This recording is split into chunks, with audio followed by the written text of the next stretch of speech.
Shalom, selamat pagi adik-adik semua.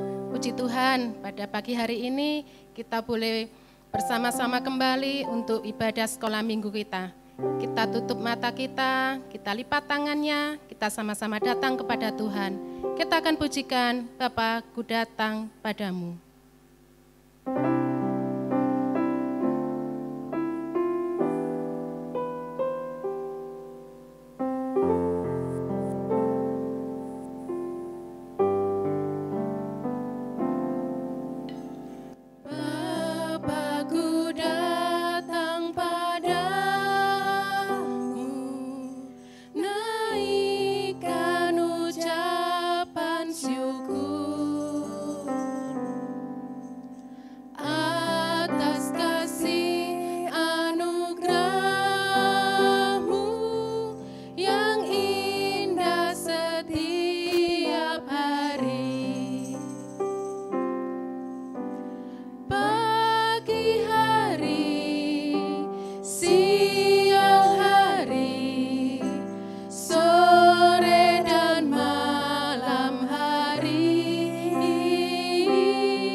Adik-adik, kita lipat tangan, tutup mata kita akan berdoa.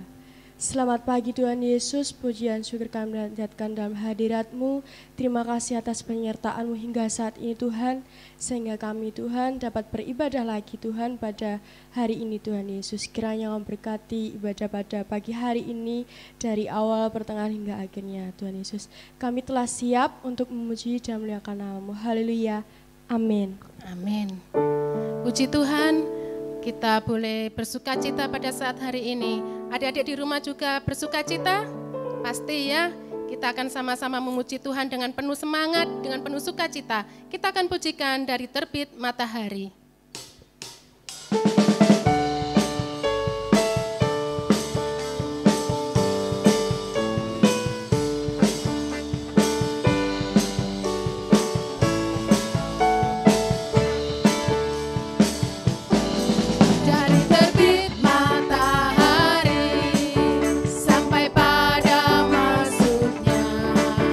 Biarlah nama Tuhan dipuji.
Kita akan siapkan hati kita untuk bersama-sama mendengarkan firman Tuhan. Kita tutup mata kita lipat tangan kita datang kepada Tuhan, kita pujikan, kusiapkan hatiku Tuhan.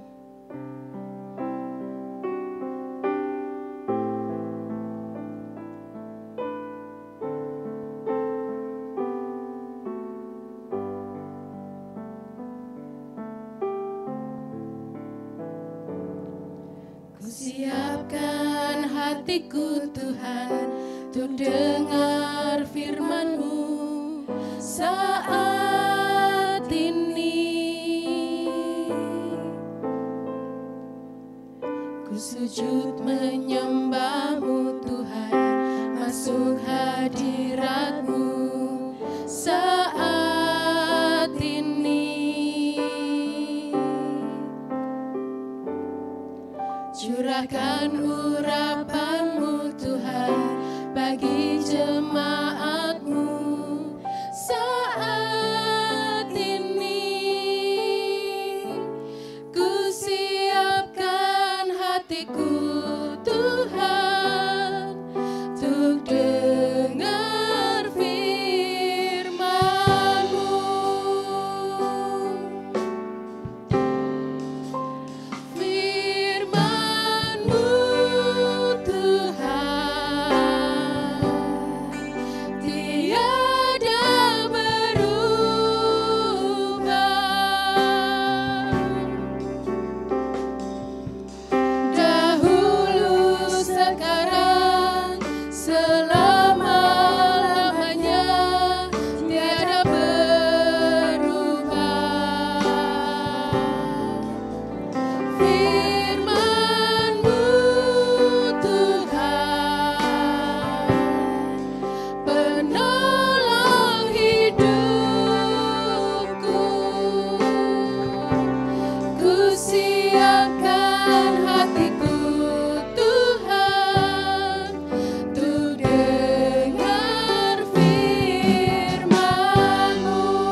firman Tuhan.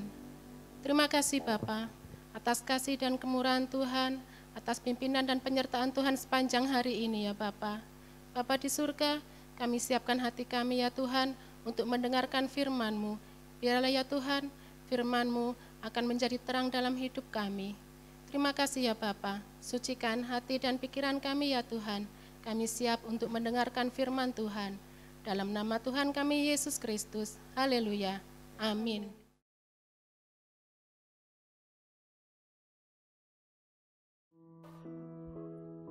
Selamat pagi adik-adik. Kakak mau bertanya nih, apa kalian semua sudah sarapan? Apakah sudah mandi? Apa kalian sudah siap mendengarkan firman Tuhan? Yuk duduk yang rapi dan mari simak baik-baik ya firman kali ini. Oh iya, kakak mau tanya lagi. Adik-adik tahu kan di dunia ini ada banyak sekali bahasa? Adik-adik bisa bicara dalam berapa bahasa? Di dunia ini ada banyak sekali dan di Alkitab tertulis sebuah kejadian di mana murid-murid Tuhan Yesus bisa berbicara dengan banyak sekali bahasa dalam satu waktu loh adik-adik. Penasaran tidak kisahnya? Yuk kita dengarkan. Ketika tiba hari Pentakosta, semua orang percaya berkumpul di satu tempat. Tiba-tiba turunlah dari langit suatu bunyi seperti tiupan angin keras yang memenuhi seluruh rumah di mana mereka duduk. Dan tampaklah kepada mereka lidah-lidah seperti nyala api yang bertebaran dan hingga pada mereka masing-masing. Adik-adik bisa perhatikan ilustrasi gambar ya. Saat semua orang berkumpul, tiba-tiba ada lidah api di atas kepala mereka dan semua orang sangat terkejut. Maka penuhlah mereka dengan Roh Kudus, lalu mereka mulai berkata-kata dalam bahasa-bahasa lain seperti yang diberikan oleh Roh itu kepada mereka untuk mengatakannya. Waktu itu di Yerusalem diam orang-orang Yahudi yang saleh dari segala bangsa di bawah kolong langit. Ketika turun bunyi itu berkerumunlah orang banyak. Mereka bingung karena mereka masing-masing mendengar rasul-rasul itu berkata-kata dalam bahasa mereka sendiri.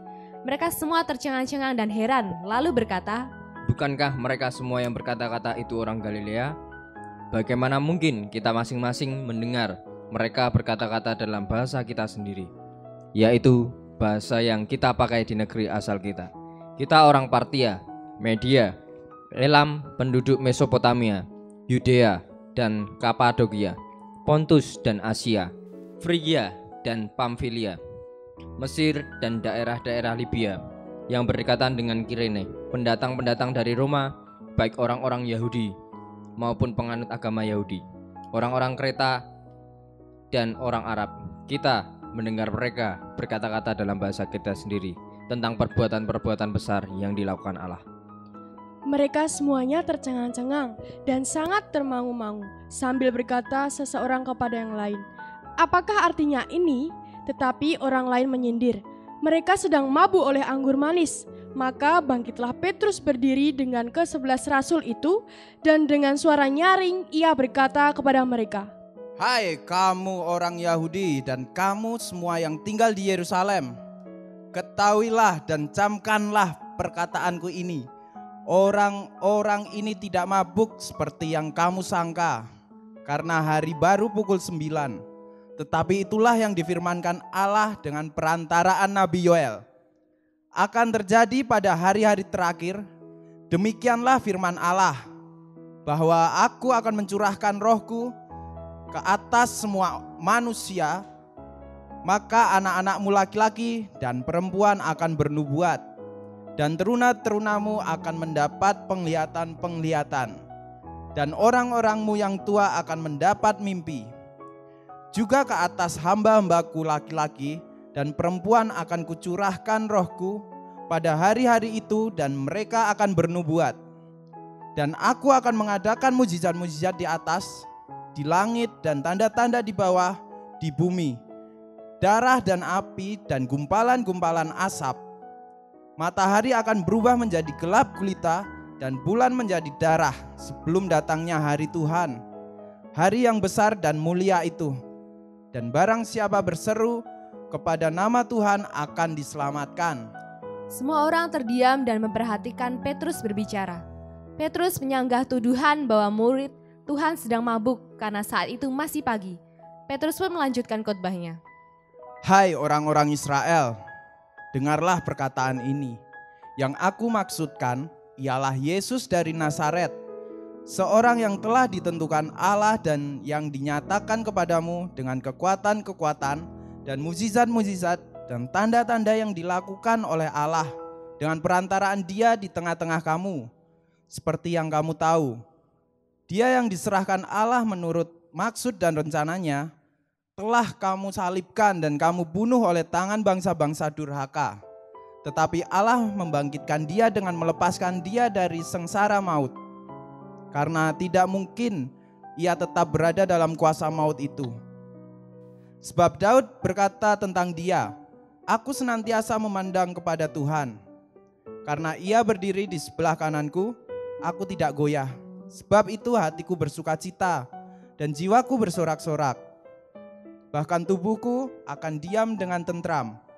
Sebab engkau tidak menyerahkan aku kepada dunia orang mati dan tidak membiarkan orang kudusmu melihat kebinasaan. Engkau memberitahukan kepadaku jalan kehidupan. Engkau akan melimpahi aku dengan sukacita di hadapanmu. Saudara-saudara, aku boleh berkata-kata dengan terus terang kepadamu tentang Daud, bapa bangsa kita." Semua orang berbisik-bisik, ada yang mengiyakan, ada pula yang masih ragu. Tapi semuanya memperhatikan dengan serius. Adik-adik saat ini juga memperhatikan firman Tuhan dengan serius kan? Petrus pun berkata lagi, "Ia telah mati dan dikubur, dan kuburannya masih ada pada kita sampai hari ini. Tetapi ia adalah seorang nabi dan ia tahu bahwa Allah telah berjanji kepadanya dengan mengangkat sumpah bahwa ia akan mendudukkan seorang dari keturunan Daud sendiri di atas tahtanya. Karena itu ia telah melihat ke depan dan telah berbicara tentang kebangkitan Mesias ketika ia mengatakan bahwa dia tidak ditinggalkan di dalam dunia orang mati dan bahwa dagingnya tidak mengalami kebinasaan. Yesus inilah yang dibangkitkan Allah, dan tentang hal itu kami semua adalah saksi. Dan sesudah ia dijanjikan itu, maka dicurahkannya apa yang kamu lihat dan dengar di sini. Sebab bukan Daud yang naik ke surga, malahan Daud sendiri berkata, Tuhan telah berfirman kepada Tuanku, duduklah di sebelah kananku, sampai kubuat musuh-musuhmu menjadi tumpuan kakimu. Jadi seluruh kaum Israel harus tahu dengan pasti bahwa Allah telah membuat Yesus yang kamu salibkan itu menjadi Tuhan dan Kristus. Ketika mereka mendengar hal itu, hati mereka sangat terharu. Lalu mereka bertanya kepada Petrus dan rasul-rasul yang lain. Apakah yang harus kami perbuat, saudara-saudara? Jawab Petrus kepada mereka. Bertobatlah dan hendaklah kamu masing-masing memberi dirimu dibaptis dalam nama Yesus Kristus untuk pengampunan dosamu. Maka kamu akan menerima karunia Roh Kudus. Sebab bagi kamulah janji itu, dan bagi anak-anakmu dan bagi orang yang masih jauh, yaitu sebanyak yang akan dipanggil oleh Tuhan Allah kita. Dan dengan banyak perkataan lain lagi, ia memberi suatu kesaksian yang sungguh-sungguh, dan ia mengecam dan menasihati mereka.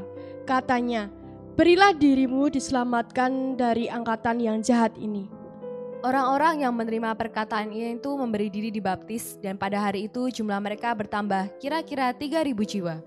Mereka bertekun dalam pengajaran rasul-rasul dan dalam persekutuan, dan mereka selalu berkumpul untuk memecahkan roti dan berdoa. Maka ketakutanlah mereka semua, sedang rasul-rasul itu mengadakan banyak mujizat dan tanda. Dan semua orang yang telah menjadi percaya tetap bersatu, dan segala kepunyaan mereka adalah kepunyaan bersama. Dan selalu ada dari mereka yang menjual harta miliknya, lalu membagi-bagikannya kepada semua orang sesuai dengan keperluan masing-masing. Dengan bertekun dan dengan sehati mereka berkumpul tiap-tiap hari dalam bait Allah. Mereka memecahkan roti di rumah masing-masing secara bergilir dan makan bersama-sama dengan gembira dan dengan tulus hati, sambil memuji Allah, dan mereka disukai semua orang. Dan tiap-tiap hari Tuhan menambah jumlah mereka dengan orang yang diselamatkan. Bagaimana firman-Nya adik-adik?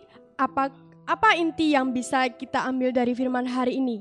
Setelah Yesus bangkit, menampakkan diri di depan murid-muridnya, kemudian Yesus terangkat ke surga, dan setelah beberapa waktu lamanya, turunlah lidah api yang hinggap pada masing-masing murid Tuhan, sehingga mereka berkata-kata dalam bahasa-bahasa lain, seperti yang diberikan oleh Roh itu kepada mereka untuk mengatakannya.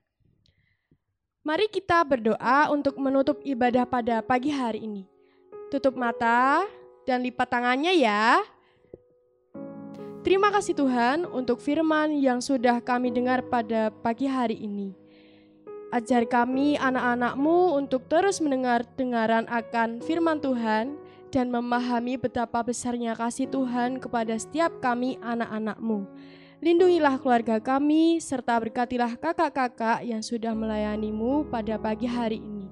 Terima kasih Tuhan, haleluya, amin.